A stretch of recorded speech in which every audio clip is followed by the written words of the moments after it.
Hello, everyone, and welcome back to this week's Substack Live with the Sustainable Media Center. I'm Emma Lemke, and I'm so glad to be joined today by one of our leaders of the Gen Z board, Daniel Gerlei.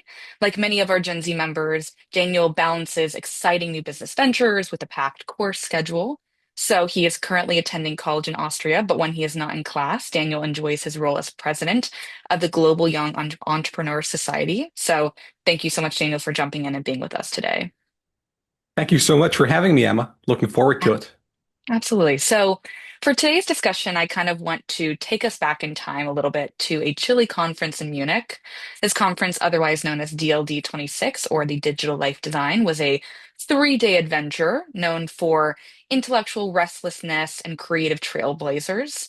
And the conference brought together visionaries from across industry and civil society on a stage to inform, to teach, and to really dream about the world that we live in.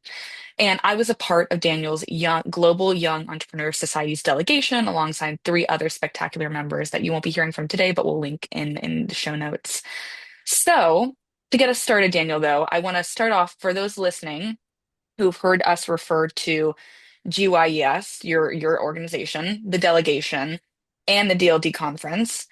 Let's unpack a little bit of these three. So, first, tell us the history of the work that you've been doing with the Global Young Entrepreneur Society and how inevitably you ended up with an amazing delegation at DLD. Absolutely. About 5 years ago, I was a very lonely young entrepreneur. From a very young age, I had been, enterprising and making things happen, but I felt quite alone in my community, as did two of my friends, one from Scotland and one from Switzerland. And, and we were talking, we felt, okay, we are quite alone in our own communities, but we know each other, so there's at least a Mhm, few of us out there, and probably there's quite a few around the world. So if we could find them and we could connect them with each other, get them resources, if we would institutionalize it in some way, then mhm, likely we could accelerate our progress. So one of my main focuses over these past number of years has been building out this organization. We organize a lot of events. We've got some local chapters. We do a podcast. We do a lot of virtual sessions with Harvard and Stanford professors and successful entrepreneurs and venture capitalists, global agenda setters. And then we also try to facilitate opportunities for amazing young entrepreneurs to build their mhm, networks, to get in touch with top decision makers whose support they could benefit from. So a huge part of that is taking delegations to amazing conferences where a lot of power players come together, like DLD is in Munich, and we uh, really appreciate the partnership of DLD. So yeah, we had a truly wonderful delegation. That's sure.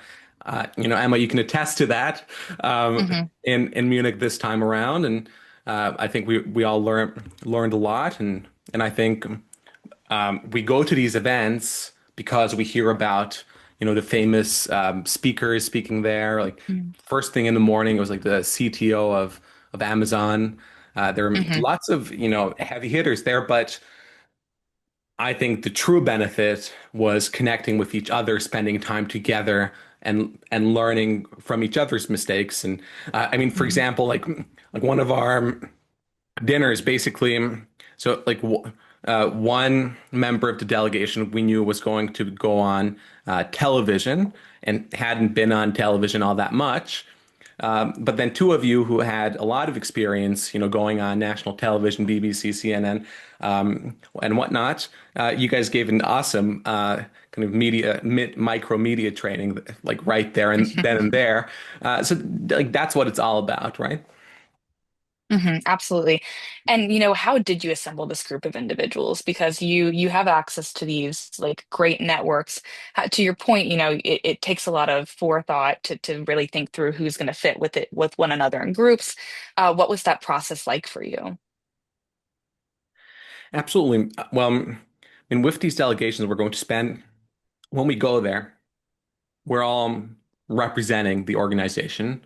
Hmm. We're also, it's really important to have a group that really meshes together well. So I mean, this delegation this time around was very much of a social entrepreneurship and impact focused delegation, and I think we successfully, vibed together and had a great time, and we're succeeded in, representing the organization well as well, and making lots of great connections. So, I mean, how it comes together, I mean, it's the GS community and extended community and partner organizations. Like we do events, and then Mhm. we meet people, and then they get into kind of our community and our orbit, um, and then when opportunities come, we share those opportunities, and those who are able to make it. I mean, there were a few others who really would have wanted to make it, but ended up not being able to. But that's kind of how it works. Yeah, and you're very convincing. You got me to fly all the way to Munich. Yeah, from New And I will York, right? say, exactly, exactly. I will say, I love the fact that you kind of noted that a lot of the members of the group were really like social impact focused. I think oftentimes when you create a nonprofit or you lead a youth org or you do a lot of advocacy, there isn't necessarily that initial jump to then call you like an entrepreneur or to say that you have an entrepreneurial spirit. But I really do believe that like if you're kind of driven by advocacy, wanting to change the world, that drive really falls in such beautiful alignment with being an entrepreneur. You basically are. You're starting a venture, you're starting something new, you're leading something. So it's really lovely to be in a group of individuals who had that spark and had that passion to like change the world for better and had that entrepreneurial spirit. So the next question, what I'm kind of curious as a youth advocate yourself and entrepreneur, why do you think it's vital that conferences like a DLD 26 or a Davos actively seek to include more young people? What do you think it is that young people have to bring to the table? Well, all the issues you talk about at these conferences, you know, from the increasing debt to GDP ratios, the future Hmm. of AI, um, the future of the internet, the future of technology, the future of society. I mean, in each of these cases, it's young people who have the largest stake in the matter, right? Because Hmm. it's us young people who are going to be around and who are going to bear the consequences of the decisions made today, Hmm. right? We're the ones downstream of everything that's going on today. A lot of the Hmm. new pieces of legislation that are being passed or talked about, or the new ventures being built, new initiatives, the true impacts of that, won't necessarily be felt for another decade or two. Um, Hmm. but so, as close as you can get, people perhaps most affected haven't been born yet, but we can do our best to bring in, the young leaders who are willing and able and competent, um, and bring them on board and get their views and get them to represent kind of that youth perspective, because there is such a thing as a youth perspective, and it does provide significant value. Also, like if you look back through history in terms of the great Hmm. leaders and innovators, it was often young people who made the biggest differences. Like young people, like they are much more likely to be willing to take significant risks. Hmm. They don't have such big financial burdens. They're able to really commit 150% of their time and energy without necessarily financial compensation to causes, and that. So young people are really critical. You need to get young people on board, and you need to get that youth perspective on board if you want to be successful, in making positive change happen.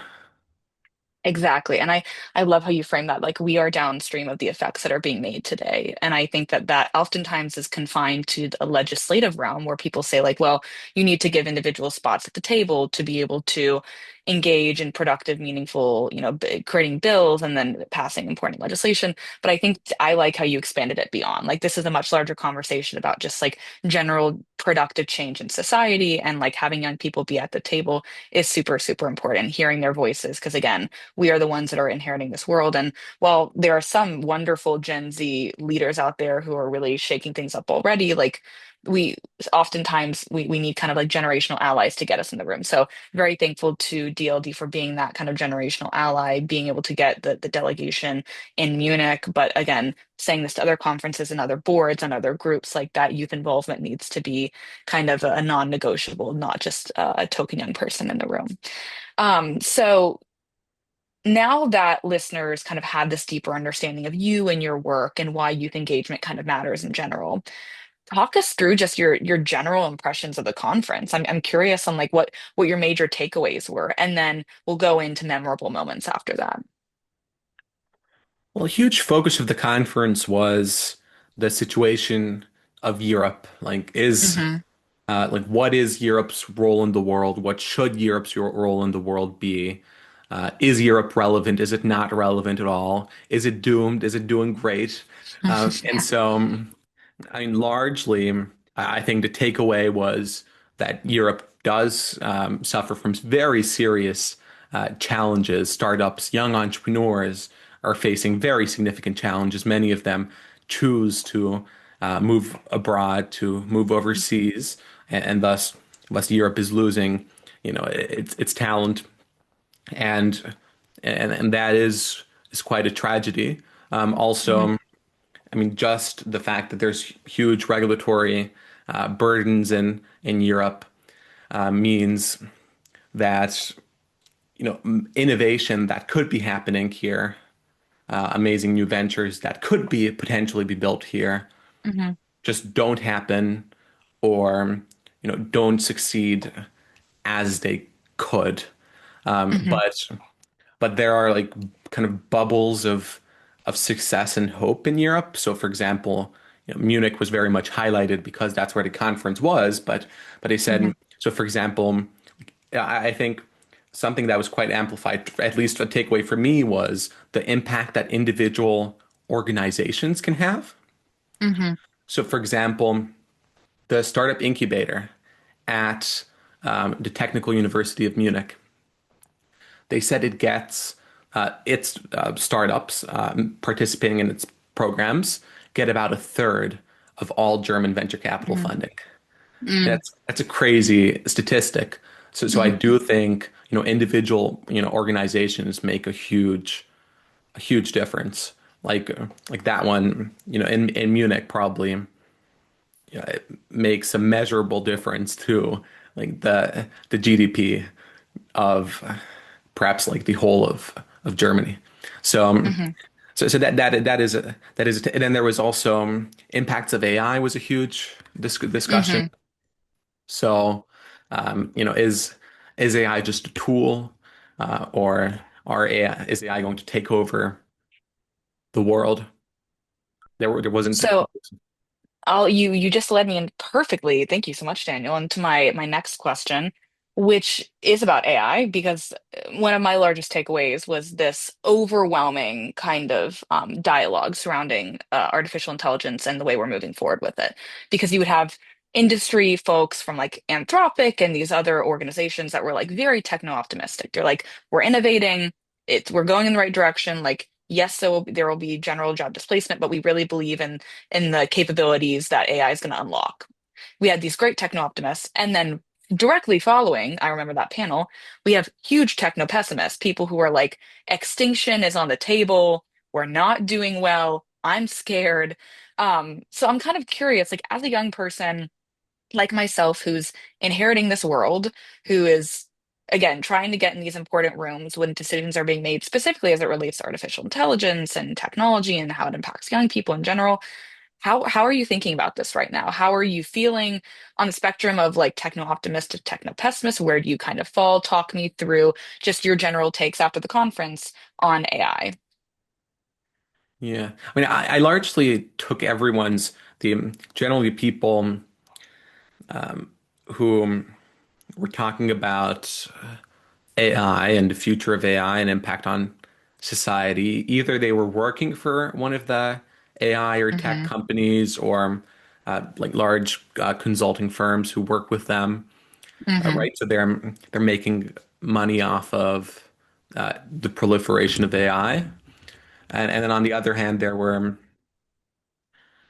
top researchers and professors who were on the skeptic side um, or on the or who were creating fear around AI, and Hmm. I do uh, I did feel many of them had made a career out of kind of fear The of fear AI. mongering. Hmm. Kind of so Yeah. both sides had, although they made good arguments, and I think largely they were good people and genuine Hmm. people.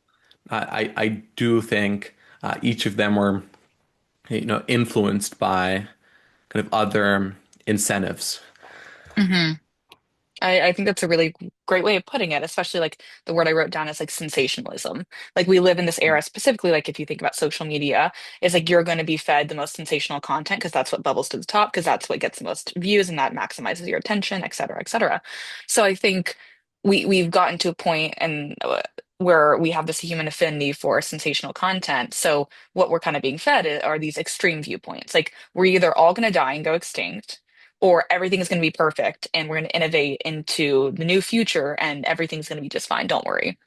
And I do appreciate you kind of poking a hole in that and saying like, not that there are perverse incentives, but like there are incentives for why you would lean into the extremes. And I do think that we should kind of modulate ourselves and try to say, okay, well, how can we have a conversation that kind of exists in the middle to say, yes, extinction via AI is really scary. Yes, AI, if let to its own devices and if it just kind of innovates out of control, it poses some very severe risks to society. But at the same time, how can AI be helpful to us to move forward to, I went to we met each other at Nexus, and I remember sitting there and listening to this amazing speech by a doctor who is using AI and drugs that had been approved to find cures to other illnesses. Like there are beautiful, amazing ways that AI can be used. How can we highlight that? So I think that that's a really nice way of just saying like it's nuanced, and we can be techno optimistic some days, techno pessimistic some days, and pessimistic a lot of days, but we need to kind of remember that there it is a nuanced relationship and people are going to talk at the extremes and in the extremes. So Daniel, my last question for you, and this is my open mic moment. So I want you to talk openly and freely as much as you want. What was your favorite or most memorable moment of the entire conference?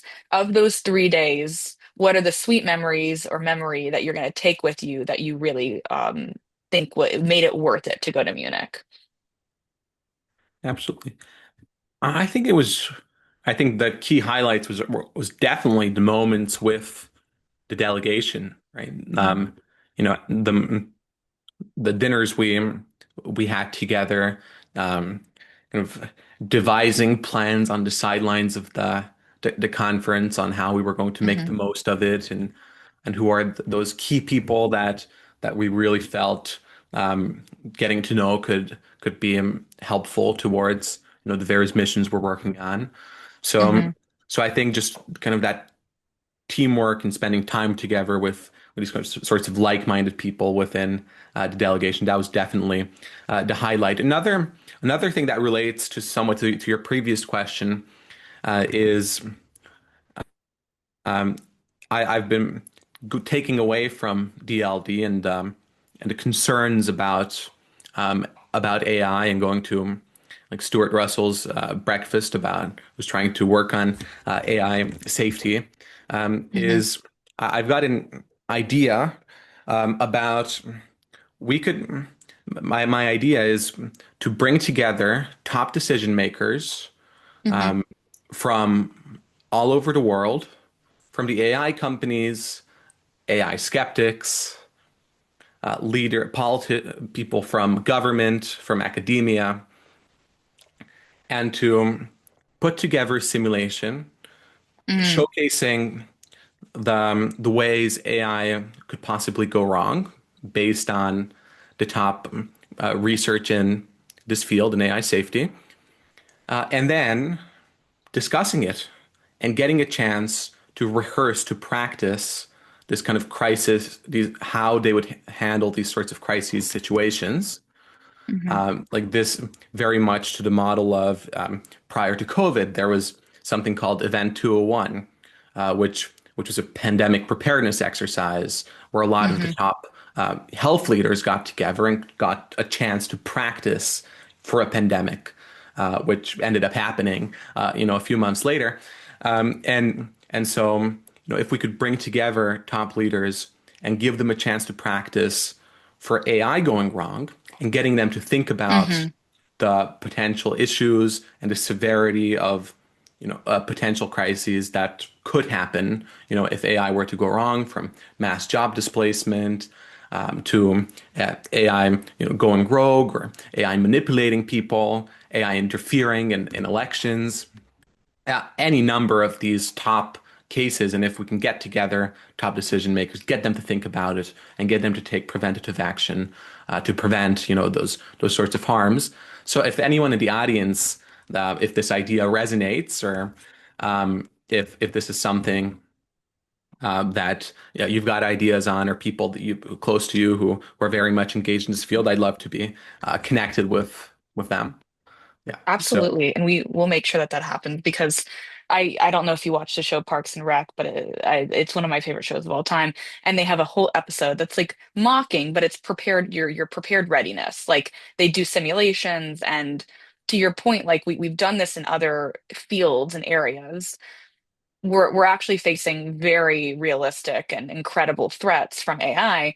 How can we prepare our defenses? How can we not be taken, just at a moment and really have to adapt? Like we don't want to adapt to this. We want to be prepared. We want to build up our readiness and our ability to attack these issues head on. So thank you so much for joining us, Daniel. This was a lovely conversation. Again, for anyone who is interested in that idea or who wants to get more in contact with Daniel, please reach out to us. We can make that connection.